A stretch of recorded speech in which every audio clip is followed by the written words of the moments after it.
Kujdesi ndaj dhëmbëve përfshin larjen 2 herë në ditë, përdorimin e fillit dentar dhe vizitat e rregullta te dentisti për të parandaluar problemet si prishja e dhëmbëve dhe sëmundjet e mishrave. Prandaj sot më shumë se kur na duhet të përkujdesemi për higjienën tonë personale, sidomos për dhëmbët. Unë sot kam ardhur për një vizitë në ambientet e tij të brendshme tek klinika dentare këtu në Arbëri të Prishtinës, tek klinika Dini Dent, ku pronari i saj është doktor Hajdin Rekaliu, kirurg oral. Dok, faleminderit shumë sfarit që na mikpriten. Faleminderit juve për vizitën. To pas parasysh që numër i gjatë në radhë pacientësh duke prit për me kry trajtimet e tyre, edhe njëherë të falenderoj për kohën që e gjeta. Dok, fillimisht apo më tregon pak për ata që nuk e njohin më saktësisht klinikën Dini Dent me në krye ty, kush është klinika Dini Dent, çfarë shërbime ofron dhe ku e ka zanafillin kjo klinikë?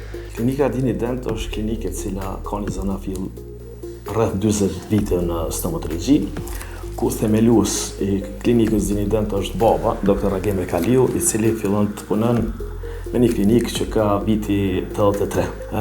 Në atë kohë, normal që nuk kanë qenë kushtet shumë të përshtatshme dhe të mira që janë sot, mirë po asaj kohe ju ka përshtat dhe ka kryer shërbime të vazhdueshme dhe njerëzit kryesisht kanë dalë të kënaqur me shërbimet e tij.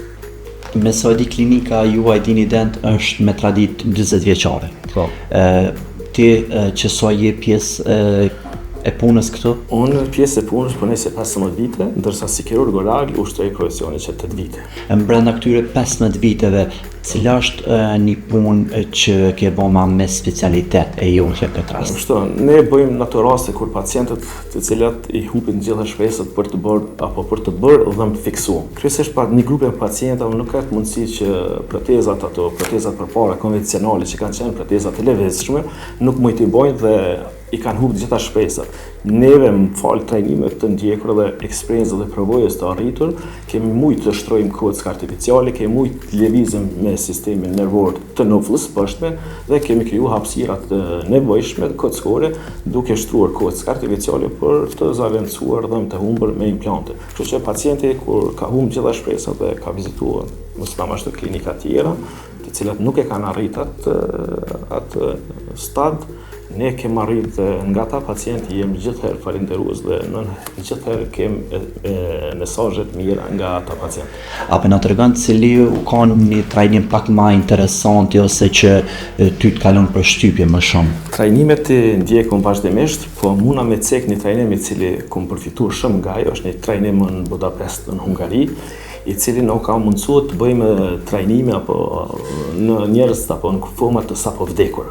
Ato ka qenë një trajnim i cili ka qenë me interes për neve, kryesisht rreth kirurgjisë, meqense unë jam kirurg oral i cili merrem kryesisht me pjesën e implantologjisë. Implantologjia është degë e marrë e stomatologjisë që ka për qëllim zaventësimin e dhëmbëve të humbur. Ato të Budapesti ka një eksperiencë jashtëzakonshme ku ne kemi pas mundësi të bëjmë ato lëvizje të në kufuma, njerëz sa po vdekën dhe kemi përfituar shumë nga ajo. Përveç këtyre shërbimeve që i përmende, cilat janë shërbime tjera që i ofron klinika juaj? Në klinikën tonë kryen të gjitha shërbimet të cilat janë për rreth kavitetit oral. Kjo klinikë ka rreth 8 mjekëve të cilët janë vazhdimisht në punë, që punojnë gjatë orarit të tyre dhe në bashkëpunim me secilin ne kryejmë trajtime si nga ortodoncija apo pjesa e drejtimit të dhëmbëve. Kemi pasur disa raste kur te fëmijë 12-13 vjeçar, ne i thëmë kanini apo dhëmbi i tretë i syrit mbetet në nofull, dhëmbi impaktuar.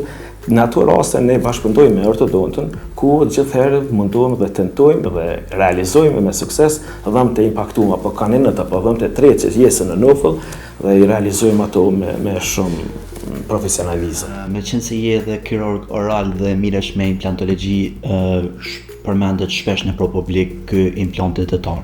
Apo më tregon çka është më saktësisht kur vendoset në çfarë raste dhe për çfarë arsye në këtë hall? Implanti është një strukturë, është një bidë e cila është e përbërë kryesisht nga titani, përmi 97% titan, e që ka për funksion të zaventëson një rrënjë të humbur. Mbi atë rrënjë të humbur, mbi atë implant vendoset një suprastrukturë ku mund ngarkohet një dhëmbë artificial. Implantologjia është degë e re në stomatologjisë, e cila kohën e fundit është u praktikuar dhe është u përdorur mjaftë shumë. Implantet përdoren kryesisht rastet më ideale për vendosjen e implantit janë kur pacientët aksidentalisht mund të humbin një dhëmbë në regionin frontal, në dhëmbin e parë, dhëmbin e dytë, dhëmbin e tretë. Domthonë zgjidhja më e mirë është të vendosin implant. Pse është zgjidhja më e mirë? Sepse përveç që po i ruajmë dy dhëmbë fësiu, po ruajmë edhe sistemin kockor.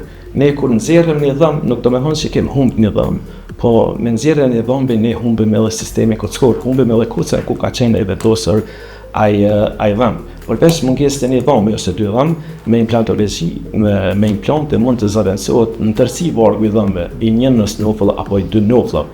Kryesisht për vendosjen e një vargu apo një nofull dhëmbë të fiks indikohen 6 implante, po në raste kur ne kemi kockë mjaftueshme, kemi përmasa, kemi volum të kockës, atëherë edhe me 4 implante shpeshherë mund të finalizojmë një nofull ku mund të ngarkojmë me dhëmbë artificiale. Kjo është sa i ketë një përmbledhje të shkurtër për implante.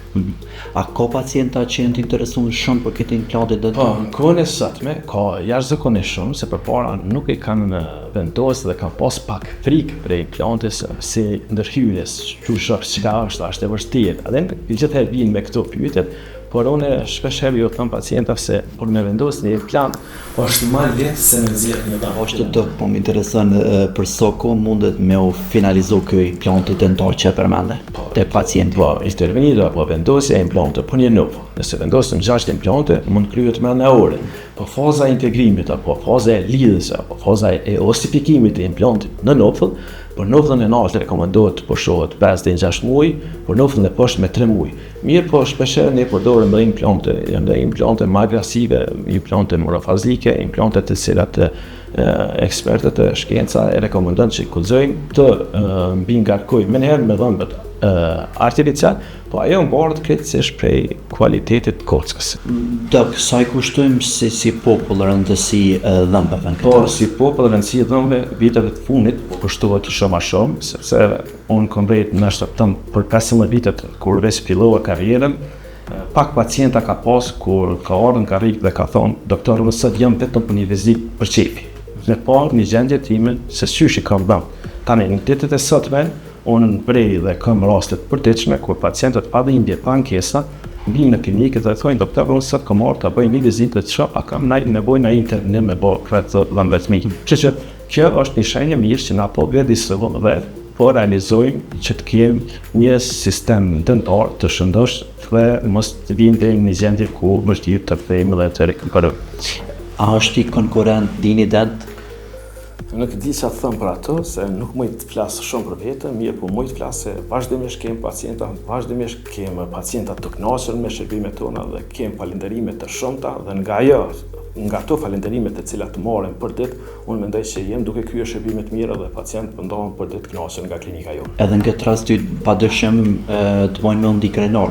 Normal që ndihna shumë krenar kur pacientit vendosin dhëmbët dhe kur e realizojnë një punim të mirë, kur të them shumë të drejtën kam raste kur edhe nga gëzimi mund të edhe me çajt. Ti je i sigurt ato e them me plot bindje dhe dëshmëri.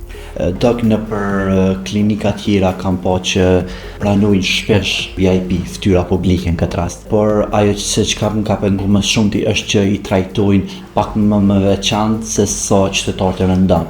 A ndodh kjo rëndom edhe te klinika jote në këtë rast? Edhe pse unë i di e kam pa që edhe ti pranon shumë VIP. Paket.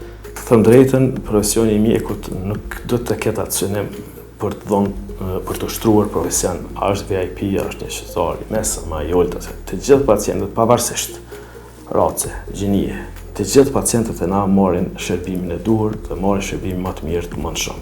Nuk bëj asnjë lloj dasiesh asnjëherë. Kam disa pyetje pak me spec, kështu. Din kanë herë të më vota çështë.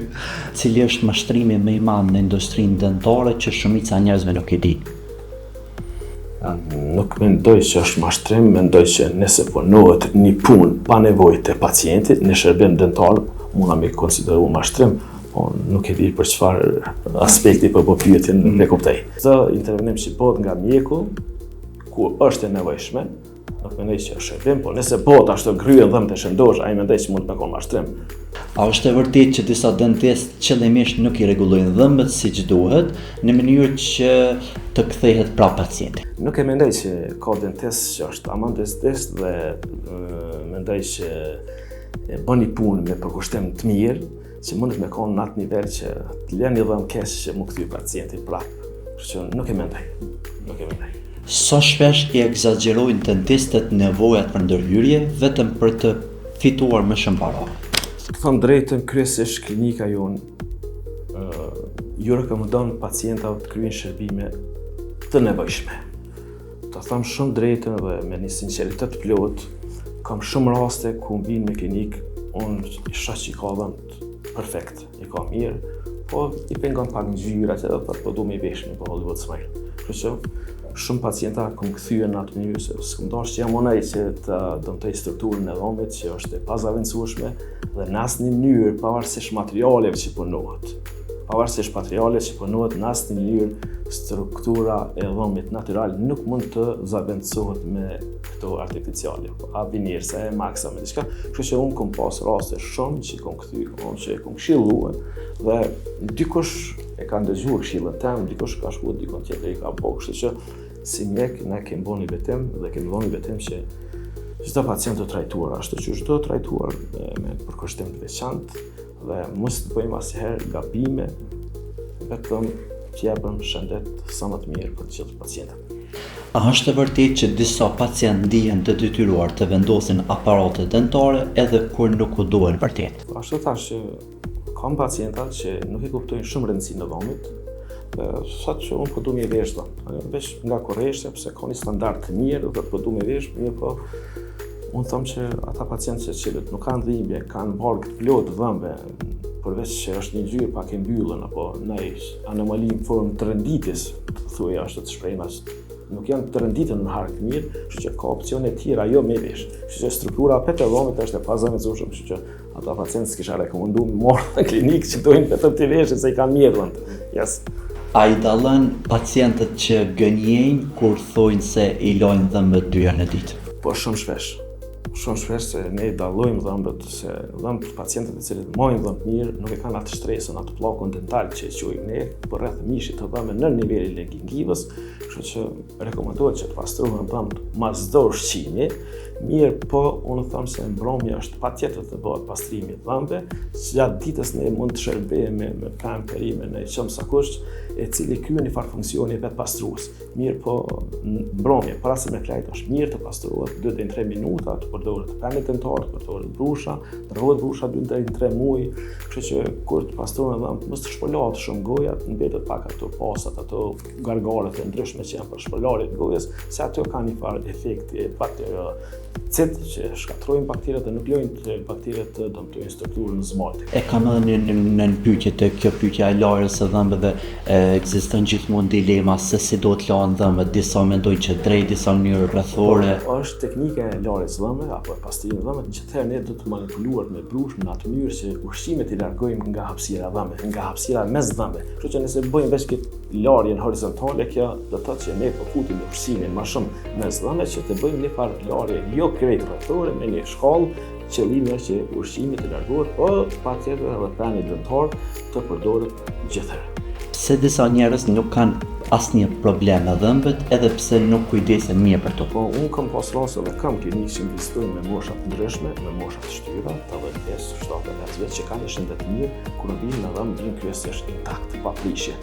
Unë mendoj që ata pacientë, edhe është fakt që ata pacientë janë ushqyer dhe janë shërbyer me ushqime të shëndetshme dhe sa më pak kanë konsumuar ushqime me karbohidrate, të cilat karbohidratet janë kryesisht shkatruese për strukturën e dhomit.